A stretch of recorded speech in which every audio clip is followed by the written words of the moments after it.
This is Popping the Bubble with hosts Sandra Ponce de Leon and Pete A. Turner.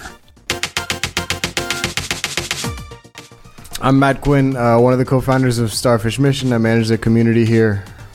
I'm Jon. I'm marketing and ops here at Starfish Mission. And you're listening to Popping the Bubble. Awesome. You guys are so great. Thank you for having us here. This is such a cool space. Starfish Mission, it's a vibrant and active community hub located here in Soma, San Francisco. Starfish is built upon 3 pillars: blockchain community events, blockchain coworking, and peer-to-peer education. Starfish is committed to accelerating user adoption of blockchain businesses globally. So it is super, super exciting to be here. Thank you guys both for having us. We're in the really cool podcast recording room. It feels super professional. I don't know if we've ever been this professional before. Have we, Pete? No. Never. Soundproof walls, I've got a shirt with the like collar real on. microphone. Yeah, I know. And you've got a a haircut. tiger. And a tiger on the shirt. That's no right. question. That's right. Thanks, you guys. It's great to be here. I've been attending some of your events since you guys opened. It's just been a few months, right? Mm-hmm. Yeah, April about 9th. 4 months now. Yeah. So what was the impetus to open this space? You know, tell us what your inspiration was. So personally, I've been working out of a coffee shop for the better part of a couple years, and I think with all of the hype and all the money that had been raised, there are a few of us that got together and felt like we had kind of the momentum to open a space specifically to serve the blockchain community here in San Francisco. And yeah, we've been surprised by how successful it has been. That's great. Yeah, congratulations. Yeah. And how did you two get together? How did you guys come together? Actually, with me, I'm not one of the co-founders. I'm one of the core team members. 2 days or 3 days before they opened, a dear friend of mine who's kind of psychedelic, psychological doctor, actually, and dear friends with Alicia, the other co-founder. And he connected me and said, "Hey, there's this Starfish Mission thing happening. They're really trying to create this community around blockchain," and knew it was a passion. So started painting walls and doing what needed to be done, and Here we are. Yeah. Yeah, awesome. And so what was it that ignited your fire for blockchain, Jon? A year ago, a friend of mine told me we could possibly disintermediate the nation state. Okay. And that to me was No the big problem deal. that I want to solve. You've been wanting to disintermediate the nation state for a while? For a lot longer than blockchain's around. Okay. But what does that mean, though? I mean, that's first off, disintermediation is a word that no one knew the meaning of 4 years ago. Well said. So tell us what that means. I mean, I have an Anarchy A on my arm. So like the idea of a truly... I've got a DRI skateboard guy on my butt. So, So the Anarchy A is the true essence of a disintermediated nation state. It would be the lack of a nation state. So that's a little further down the road, of course. Phase 1 would be, getting the Pentagon's budget on a Hyperledger blockchain so we can keep track of the 21 trillion that's missing. Oh, we're missing 25 trillion now. Sorry. Yeah. Just put up. So just some accountability and some transparency.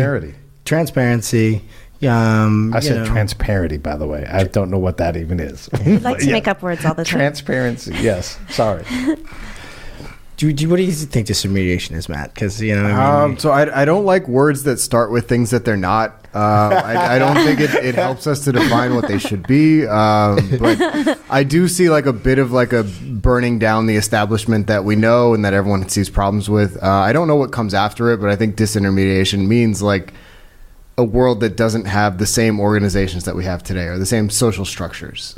Roger that. Well, you guys are rebels. What was it that ignited your fire for blockchain, Matt? So personally, I have a funny story. So first job out of college was helping New York City manage their budget, and that's I think $80 billion a year, something like that. And I saw how bad human beings are using like databases and Excel sheets to keep track of things. So first got introduced to Bitcoin in like 2013, and over time, just like as I was continuing to work these jobs where the job was to like keep track of things, again, continuing to see how bad human beings are at keeping track of large organizations. So looking at blockchain, it was like this is an automated system that basically does everything that we're struggling to do. So seeing how well it did the job that I've been tasked with doing for like a decade, that, kind of sold it. Wow. So what were your other entries before you founded Starfish? What else were you doing in the blockchain space? Meetups. So I started an Ethereum meetup a while back, and just running meetups, attending meetups, a lot of community stuff, a lot of learning in my own time. This is my first formal foray into blockchain. So, okay, very cool. Very happy about and that. same for you as well, Jon? Yeah, I was doing touting a series called Empowered Currency: Transforming Society Through Crypto, and I had no idea what I was talking about. I was just basically like, we can change things through gamification and blah blah blah. So yeah. Wow. Okay. So everyone is pretty much now like faking it in blockchain, just throwing around big words like disintermediation and decentralization. And do you I don't believe think them? so. Early No. days. No? Okay. Yeah, I mean, if you think about complexity economics, which is completely different than traditional economics, what you put out there, your intention in a way, we are constantly making the marketplace every single day.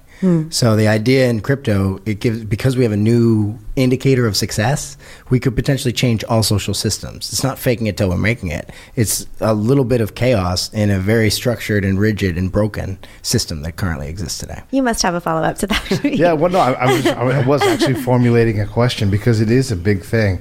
It's easy to have an anarchy A on your arm and say, I want to disintermediate the government, but how do you manage the transition? Sure, okay, trillions of dollars are missing, but also we're very fortunate here in this country to have a lot of stability. Now, I'm talking in the big sense, right?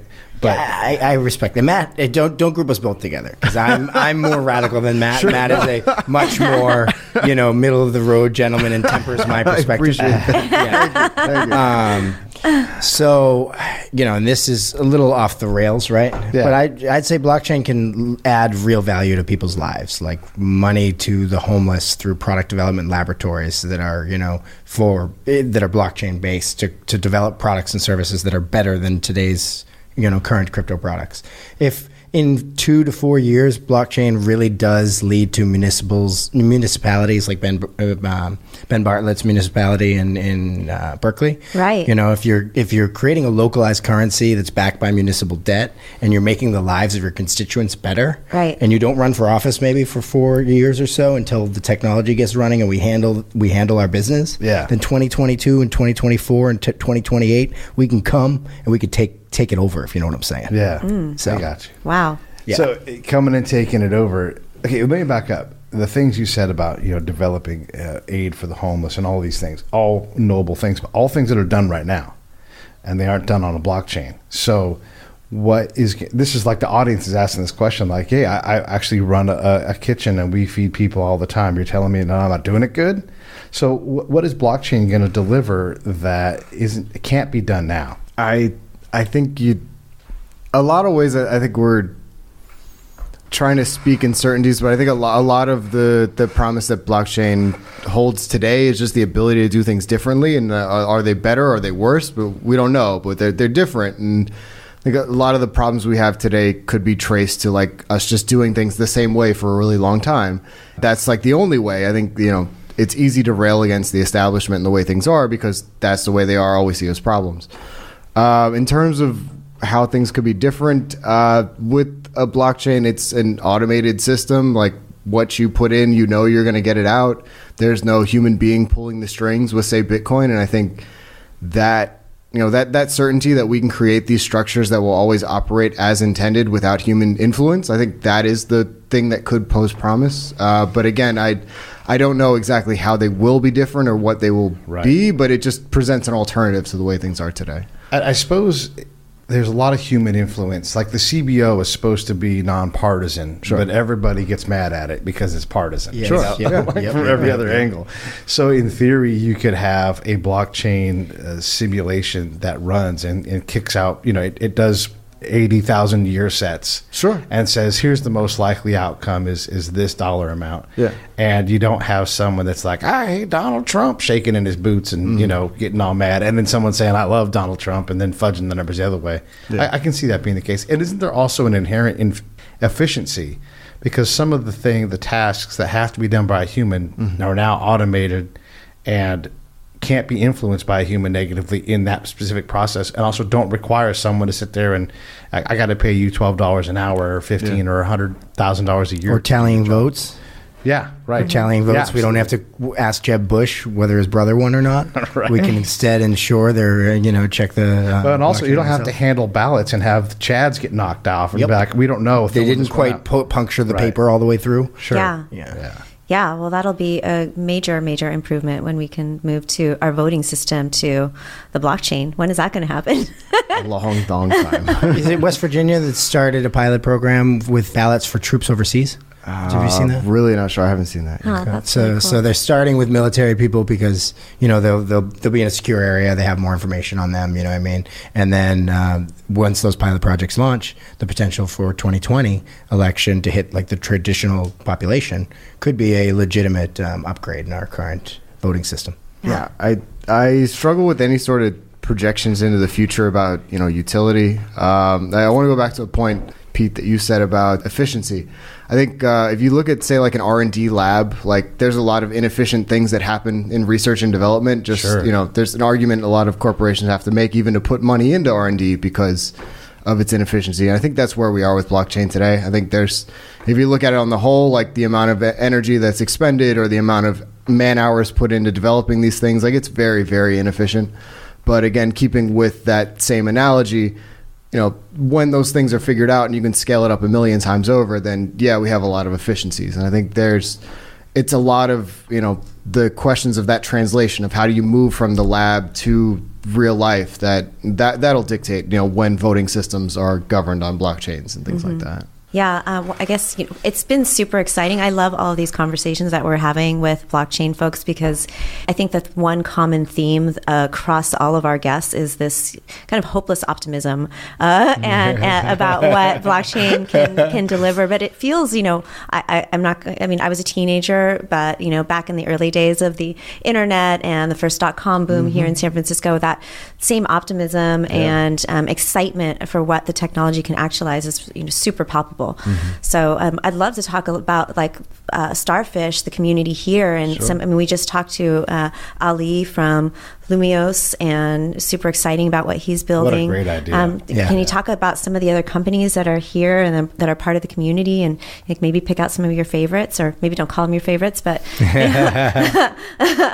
I'm a huge fan of one of our client, Bulin. Does he have a name of his organization? I don't. Yeah, one of our people. Organization. Yeah, it's a Stealth, exactly. Yeah. Stealth Lightning, basically chat app with a payment application on it, and he just got accepted to Y Combinator's startup school. Wow! And he comes in. He's the earliest person in, latest person to leave. Yeah, well said. He's just a real motivated human being, a nice guy, and I'm just excited to see the birth of his vision and watch it actualize. Nice. That's not a guy you want to compete with either, because those people that do that, they get to they do 40% more work than anybody else. Yeah, yeah, no question. Yeah, and you just get ahead. You can be crap at that during the whole day, but you're just doing more than everybody else, and you really can win that way. And motivate your staff. Like, he's a one-man show right now. He's going to move and get a co-founder.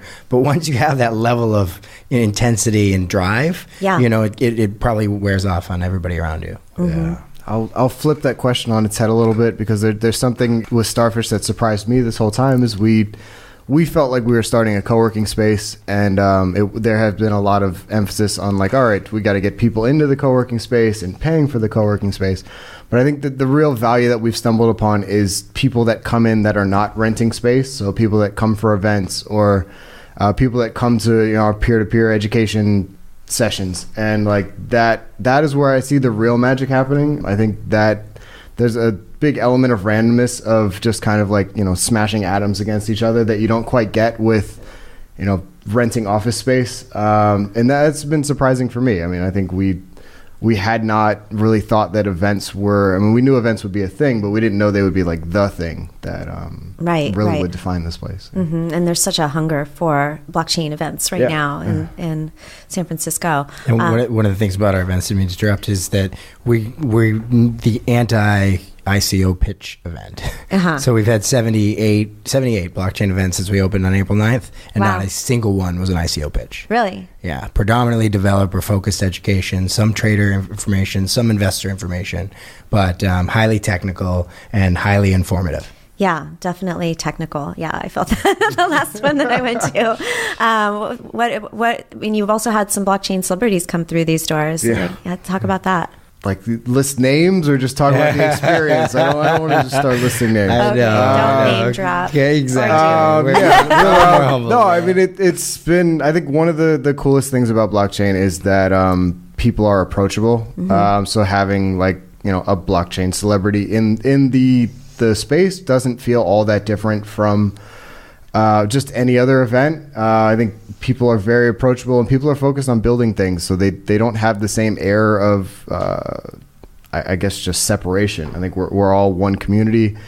Sure, there are some people that are kind of like ahead of the pack and leading, and some people are more suited toward the work, but everyone is pretty, I'd say, humble, approachable, and focused on work instead of ego. And I think that's one of my favorite things about the space. Nice. And does Starfish have any aspirations to do an actual dApp or something on blockchain? I think we've kicked around so many ideas. I think a lot of it will come from what is valuable for the space here and the people coming into the space. And I think it's the process through which that thing emerges is going to be really important. So who develops it, and what is their relationship? Are they a part of Starfish? Are they just somebody that comes in? But I think we've, again, keeping with the focus of events, I think we've seen value in bringing in people outside of, say, San Francisco into our event. So some sort of way of experiencing that, I think, would be the first place where innovation will show up. Yeah, and we're moving, as Matt was saying earlier, a little bit away from the co-working vertical and more to peer-to-peer incubation / acceleration. So we're having a conversation today at 4 with certain people. It's a slow-moving process as we're unpacking what this could look like. Obviously, there's issues with an accelerator, such as you have to wait for a liquidation event to get paid. So we don't know if at this early in our stage that's the best approach for us. But, we're setting the space for innovation to occur like a petri dish rather than product developers ourselves. Yeah. And there's so much room for that. You're talking about the person who has the chat thing with the payment mechanism on top. And then there's someone who's like, oh, well, then I'm going to build the machine that's just to the left of it or right of it. Yeah, on top or below. And then, the next thing you've got this system. And then Microsoft's like, oh, perfect. We've been looking for this solution. Great. All 5 of you get in line. Here's the check. That's that. Yeah, like that stuff. What other kind of interesting things are you hearing, though, when you guys are in this marketplace of ideas? Because this is the stuff that will blow people's minds. Like, these are things that, you're throwing things against the wall. There's so many good ideas, and the right one, not necessarily the best one, but the right one's going to survive. What are some of the ones that are just like, man, totally, this is incredible? Last night's event, the Future of Venture Capital, Jonathan Nelson of Hack Fund and the gentleman from Andra Capital, I forget his name. Andra invests later stage, and they've tokenized their portfolio. The Hack Fund portfolio, though, is they're creating liquidity in illiquid instruments. And How so?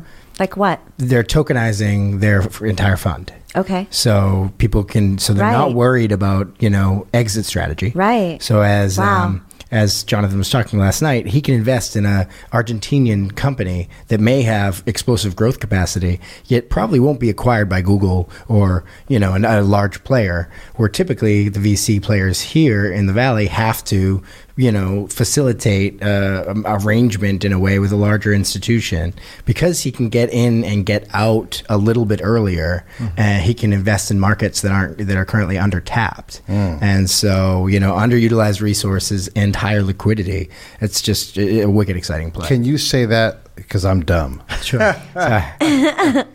So, here Silicon Valley is kind of incestuous. Okay. Everybody is Stanford based. You have a certain pedigree, and then a certain rotation. You're invested in because of certain attributes and certain connections with organizations that may buy you out later on. Okay. So your exit strategy is a big piece of why you'd invest in a company. Because when you get out is the only time you get paid as a venture capitalist. Right.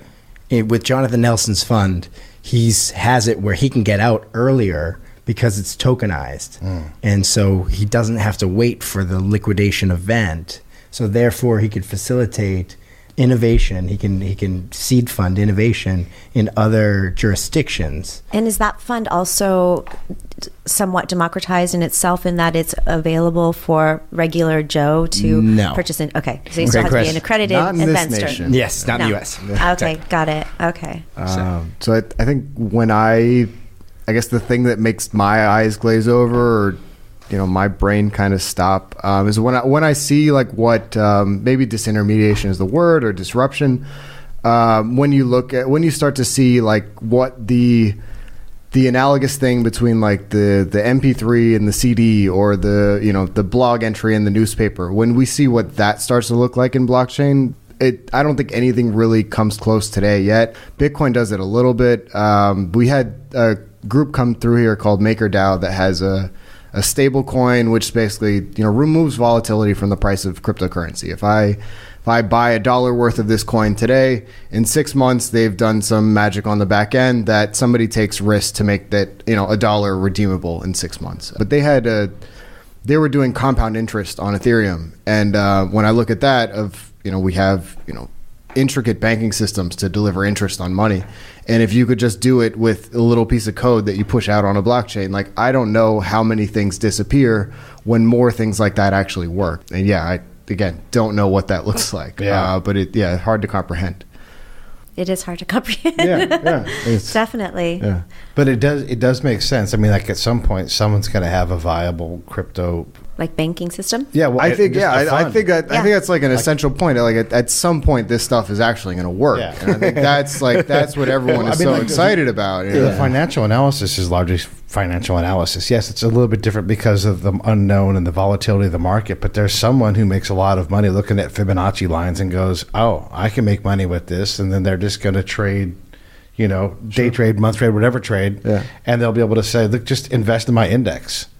Because we're going to be protected on this. And then, the market went really crap last month. Well, that's great, because we all just bought a crap load of Bitcoin, or whatever it is. And those skills exist already. And then now if you add the smart kid that can write the code, and she's like, add this in, game over, right? Yeah, and then it's just like you have, processes that run on your computer all the time to optimize things. You could have, processes running on this computer underlying a global financial system to optimize things.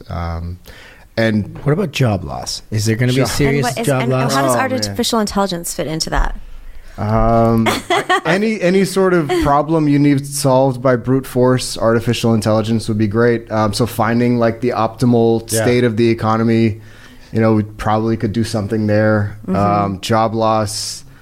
Yeah, but disintermediation in a way takes out jobs, right? Yeah, I think we've got to reframe job loss as just like job evolution. I remember one time meeting the social media person for Wikipedia, and I thought of like the quote of like, the jobs of tomorrow don't exist today, and I was like, you're doing a job that shouldn't be a job for a thing that shouldn't exist. If you're forward looking, like it's that's I guess the nature of disruption. It's we can't predict what's going to be valuable after things collapse. I wanted to go back to your point about the financial thing too, because you do have you can emulate the best business analyst in the world, the guy who's the best hedge fund manager or whatever, and the errors are taken out for the most part. And also you can have 50 of those guys. So now let's say there's 10 million investment opportunities. Well, AI and automation can crack all that. Whereas a person's like, I got to go home. This lasagna.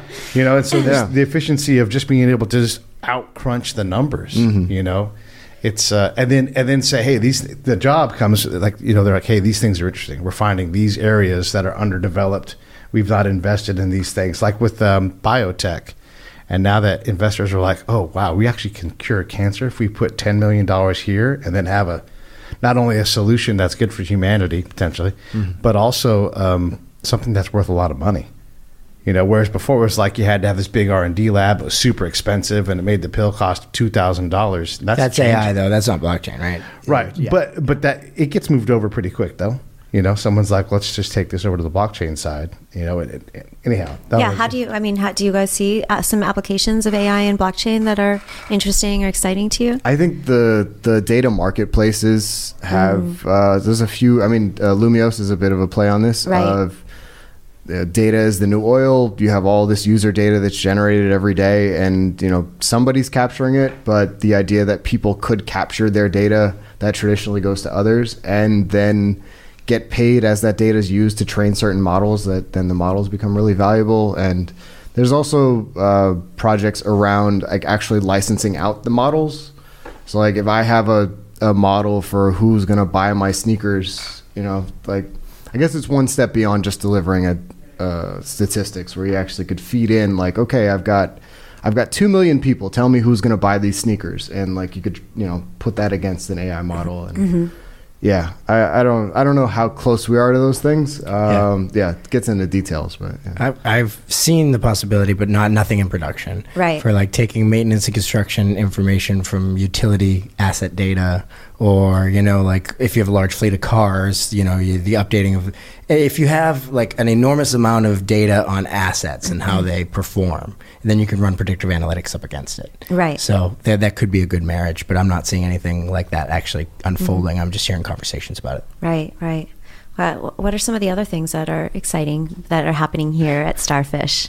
So many things, obviously, but I think one thing that's excited me is how do we take this idea and grow with it? I think every time somebody starts a company, the focus is on growth. And I think, being just one space, I think we've worked really hard to grow like to the limits of these walls, but it starts to excite me to think of like, what is it going to look like when we start growing outside of these walls and bringing like the type of collaboration and the spirit that is here, like into the world at large. Like what does that look like? What is the impact? Is the world ready for that? It's like, yeah. That looks like Distributed Saturdays. Yeah, there you go. Yeah. Talk a little bit about that? Yeah, what's that all about? Sure. So I think we seek to grow in a decentralized way, which again, I don't like words that start with what they're not. But I think part of uncentralized, centralized, but I think not? part of growing in a decentralized way is that not everything is going to be called Starfish as it grows. So we've run a group here called Solidity Saturdays, which has been for Ethereum developers to kind of connect and help each other through their projects and to kind of like get the basics down. And Starfish is protocol agnostic, so we don't pick winners and losers. We just want to support everybody. So keeping with that spirit, we're going to broaden Solidity Saturdays into Distributed Saturdays. So we'll have groups for pretty much any protocol that people want to put together a group around. And that is an example of, the mentality of Starfish kind of taking root outside these walls, because we're definitely not going to have room for, if we have 8 different protocols, like I don't think we have room for 8 different groups. So we're gonna have to find some place for those groups to meet, and how do we keep people connected, that kind of thing. So to give a little more context on that, it started out with Matt with SF Ethereum, created peer-to-peer Solidity Saturdays. And the Solidity Saturdays is just for 6 months you've been running it? Yeah, 6 months. People come in and just passionately work on their projects, and a lot of them are, have day jobs, and they're just working in the space, trying to figure out where they fit, where they can make something of reality. And we're thinking kind of like you were talking about with if one thing happens, one successful project comes out, you can see what's to the left of it or to the right of it. Well, if there are multiple cohorts of different chains, like Solidity's Ethereum, if we have a Neos and a Neo and a few different potential cohorts going on at once, we'll potentially be able to see where the intersections, where the interoperability will arise. Right. And it's completely free and completely open at this moment in time, and completely passion-driven. Really exciting stuff. Giving first leads to insight into the movement more so than really anything else. So would that be a place I could come and find somebody to help me develop out my project if I had a great idea? Yeah. Wow. Cool. Definitely. Very cool. I think I have some. We all have one. So many ideas. So many ideas. I think, piggybacking on the last conversation a little bit, I think that the reason we've been able to do that is because, the amount of interest in the space, and, there's a lot of capital flowing around to kind of like help people, execute on all these ideas. And it is kind of like a shotgun approach of like throw blockchain at everything and let's see the thing that actually works. So I was like, yes, please bring your ideas. But what about your ideas? Do you have any ideas you need to put out on the blockchain? So I think one of the first things that attracted me to Bitcoin and smart contracts was like, how do we make a more efficient music industry, and like, I guess just licensing of intellectual property in general. And I think that's been one of that's kind of like my litmus test of like, how far are we? Like, can we do it yet? And like the answer continues to be like, no, nowhere close to being able to. Have you heard of AC3? No. You know those guys? Yeah. So they've got a platform, a token, and their own wallet as well. Sure. And they are rewarding content creators. Mm-hmm. And the idea is also that they'll be able to license their own music and content and put it out to their users one-to-one and be paid in their coin, the AC3 coin. One of the things the blockchain provides in the music industry is, like the old game of like, hey, we're going to put your record out there where I'll just say Warner. I'm not saying that Warner does this, but they do. And they go, okay, Guns N' Roses, you sold 6 billion versions of Appetite for Destruction. And they're like, I thought it was more like 60. And they're like, yeah, it's 6. Yeah, black box. Right. And they're like, we got a lawyer that says it's 6. And actually, if you keep being a pain in the ass, it could be 5. Yeah. Got it. Yeah. And so instead of getting paid in the whole thing, you're like, we'll just take the deal on the 6 because you can chase money after, And so blockchain will hopefully make it so that an artist can get paid more reliably. Yeah. Even if it's fractional, because, all the young people, they all sit there and they listen to a piece of a song. Yep. Like they almost self-sample. Yep. Yeah. And so why not reward the artist for that piece, of the song as well? Like that hook is good. Take that hook and turn it into something else and, whatever. What happens when somebody raps over that song and then it's playing on their thing? I think it's like, these... Yeah, but I think it goes back to like what does the world after disruption or disintermediation look like? Like do we need 4 competing? Well, I'm showing my age a little bit because it's all Spotify now. Right. But there was a time where it was like just competing apps for listeners, and now it's just Spotify. But if you replaced Spotify with like a protocol that just did it, like what does that world look like? Who wins, who loses? Even Spotify is vulnerable because the artists aren't jumping up and down about how much they're getting paid. No, they're not. Right? No, they're not. So that someone's getting fat on someone else's work, and again, that goes back to the blockchain thing. We're like, you can have a smart contract, but you get this percentage, and that's it. Otherwise, you don't get access to my stuff. Sure, my stuff. I love saying that. Who are do you guys see any leaders on the corporate side that are jumping into the space that are maybe not afraid of the disruption that they're going to face when they move into the blockchain? I mean, I don't know what your perspective is on this, but I think IBM is kind of badass with their investment into Hyperledger and their investment prior to that into Linux and stuff. They've been a cutting edge organization that kind of brought themselves back from almost death by investing in open source software. So I'm a fan of that portion of what they do.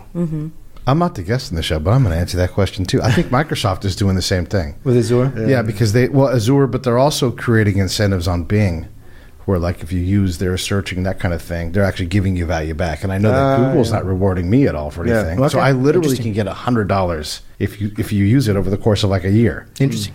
So and then Microsoft is the champion of like, we're going to buy that, and then they buy things and see if it sticks. Like Web TV didn't work until it worked.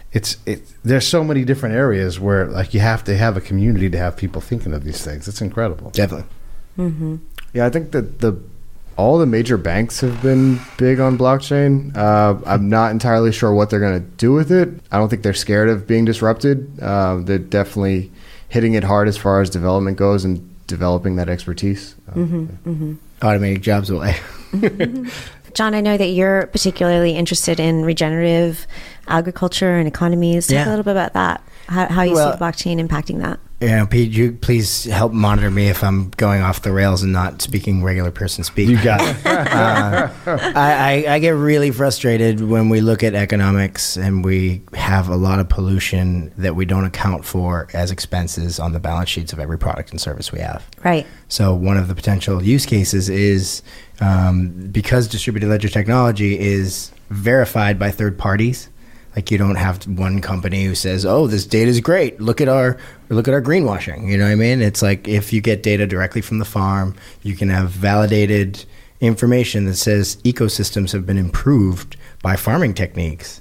You can have clothing that leads to more soil being stored in the earth, more carbon in the soil than if it were, farmed any other way, potentially leading to, if it was a large enough market, leading towards a reversal of climate change. Mm-hmm. So there's an enormous use case there. It's just hard to have that conversation because it's two things no one knows anything about: blockchain and ecological restoration. Right. It takes some time to unpack. It does. Yeah, but it's an exciting sector. Yeah, that stuff, it's complicated, but you're right. There's people constantly working on that problem, and it's not just soil; it's in the ocean too. Right. Not just so we get the externalities issue. Like, whenever anyone tells me that nuclear energy is profitable, yet there's nowhere on a balance sheet on a nuclear company that says that they have 10,000 years of storage for their waste. Right. Yeah. So since there's nowhere on the balance sheet that says there's 10,000 years of storage, that's on us to clean that shit up. Yeah. Right. So their profit that they have is not profit. It's some communist bullcrap because they haven't actually taken on their expenses truly. Yeah. And our entire economy is full of little quagmires such as that. It's true. It's an Enron off-balance sheet transaction that leads to inefficient marketplace and an oligarchical capitalist system that will destroy itself. Mm-hmm. Nice. You've been in the coffee house a lot. The one thing, too, for sure about blockchain is it helps you better define value and also cost. So, like, these are actual costs. Like, there's something you have to account for here. There is more pollution. You need to balance the ledger a little more. And I think definitely we'll be able to see that and incent companies to see it and recognize it as well, because, it's obvious now. You can't just hide it and dump it in the lake or whatever it's going to be.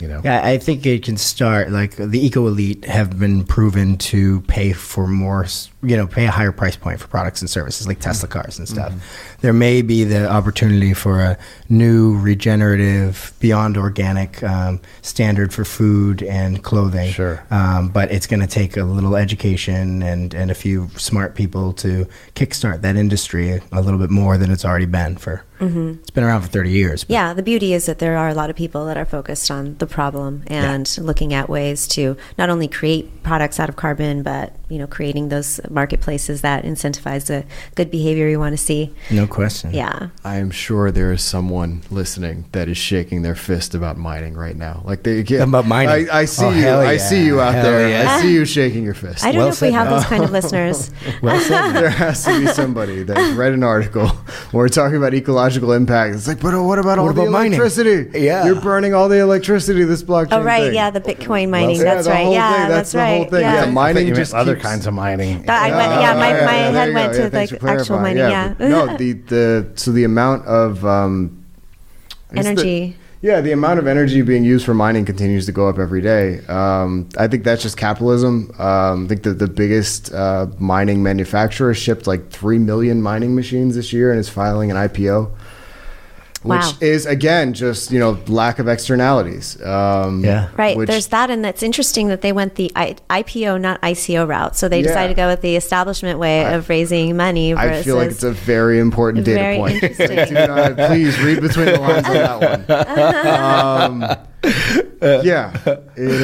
I think it's funny in a conversation about how externalities are not being priced in to see a blatant example in blockchain today of externalities not being priced in. So I think these things are important as we discuss blockchain, that the devil, it really is in the details. And I think, human beings are hard. Code is easy. It's like, okay, we know what it is, but the human beings find all sorts of ways to create these things that don't necessarily fit in the box, but then kind of still do. And But is proof of stake the answer to that? Oh. I know you're agnostic. No, Matt's face was priceless.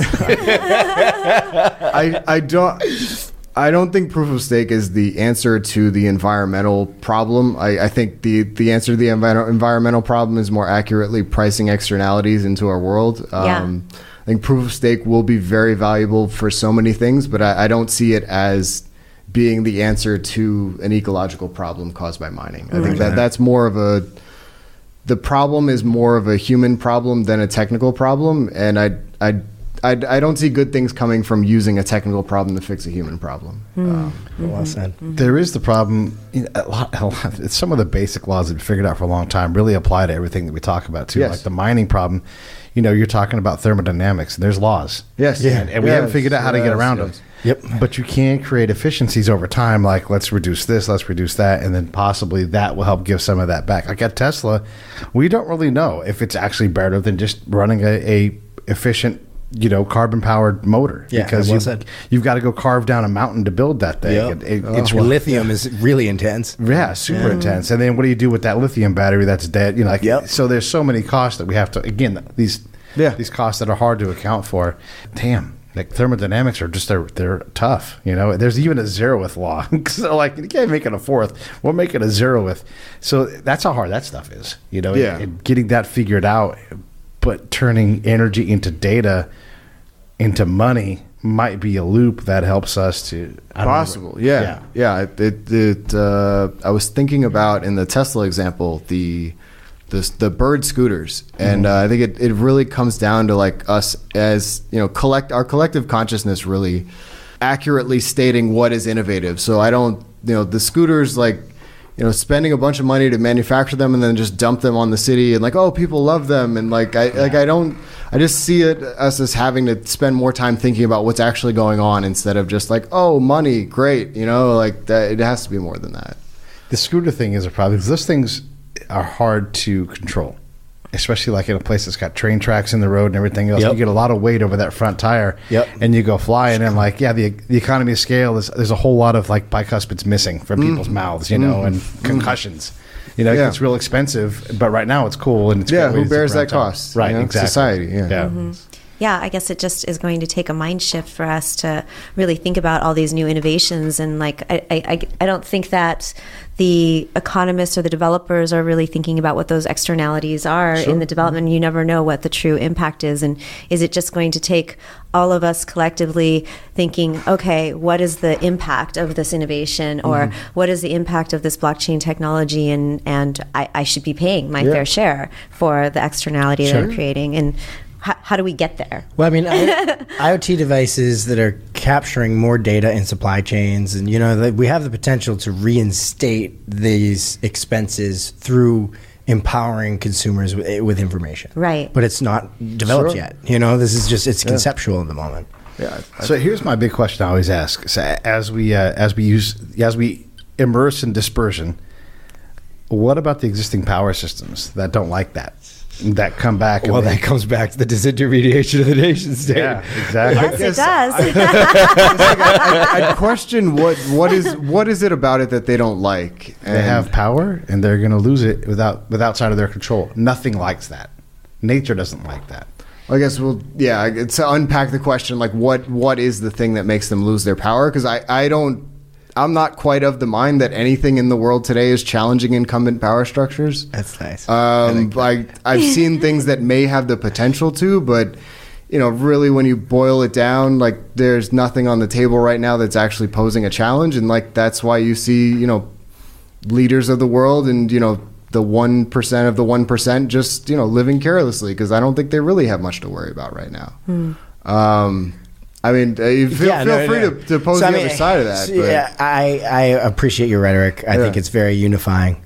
I have a little bit more of the Irish leprechaun, and I want to strike fear in the hearts of those who aren't changing. You know what I mean? So it's maybe my own problem with authority from growing up as a kid. No, part of the reason I say it is so we can talk dispassionately about the things in the world today and how likely they are to change things. I think we spend all this time talking about blockchain. In our lifetime, are we going to see that? Yeah, I think blockchain has the potential to change things, but in terms of the qualities of it today, I don't know, have we seen things that actually do pose challenges to existing power structures. And I think this early in the blockchain development, as you were telling us, here the space, the actual was it computing power of the Ethereum supercomputer the Ethereum global computer is akin to the 1973 Apple I. Yeah, it's something like from the clock speed or like the processor speed, like a computer running in the 70s on like a 14.4 modem. Like that's pretty much what the world's computer is today. So at this moment, that can't disrupt the current power structure. Not even close. We're a long way. It won't stop you from raising millions of dollars to try. But yeah. So what do you think? Do you think that we're going to see that disintermediation in our lifetime? Or? Well, it's what motivates me. You know what I mean? It's what brings me to work every day. You know what I mean? To be around smart people doing smart things is to transform power. Is this shibboleth that we can't change things? I strongly disagree with it. And in a way, would love, instead of like the Tony Robbins of the world telling us all to make nation state tokens, yay, let's envision new nation state tokens. How about we envision a better damn world? We envision a more empowered populace. We envision a political class that serves us, and we go out and make it happen. Wow. Yeah. Amen to that. On that note, Pete, do you have anything to add? No, that was awesome. Yeah, I think that's a great note to end on. Yeah. So you guys, what an amazing conversation, and Thank you. I love the space, and I've just overheard some of the conversations that have been happening from inside the room, and it's just super vibrant and super fun to be at this like cutting, bleeding edge of what's happening in technology and blockchain. So kudos to you guys for building this. Thank you. Thanks for coming by. Yeah, thanks for having us on. 5 minutes before that guy dropped that burrito in the fryer and invented the chimichanga. That's good. That's awesome.